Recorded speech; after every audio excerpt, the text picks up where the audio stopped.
শেখ সাদি রহমতুল্লাহ আলাই বলেছেন, যে হৃদয় প্রতিদিন দুনিয়ার বাজারে ঘুরে বেড়ায় সে হৃদয় ইবাদতের বাগানের সৌন্দর্য ভুলে যায়। এটি কোনো হাদিস নয়, বরং একটি নৈতিক উপদেশ। এর শিক্ষা হলো, হৃদয়কে যে পরিবেশে রাখি সে তেমনই হয়ে ওঠে। আল্লামা জালালউদ্দিন রুমি রহমতুল্লাহ আলাই বলেছেন, তুমি যদি আল্লাহকে খুঁজতে শুরু করো, জেনে রাখো আল্লাহর ডাকই আগে তোমার হৃদয়ে পৌঁছেছে। যদি আপনার মনে আজ এই প্রশ্ন জাগে, আমি কিভাবে ফিরে আসব, তাহলে এটাও একটি সুসংবাদ। কারণ মৃত হৃদয় ফিরে আসার পথ খোঁজে না। রাসূল সাল্লাল্লাহু আলাইহি ওয়াসাল্লাম বারবার দোয়া করতেন। তিনি বলতেন, ইয়া মুকাল্লিবাল কুলুব সাব্বিত কলবি আলা দীনিক।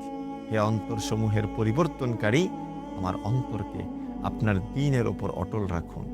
যিনি সাইয়্যিদুল মুরসালিন ছিলেন, যিনি ইমামুল আম্বিয়া ছিলেন, তিনিও অন্তরের স্থিরতার জন্য দোয়া করতেন।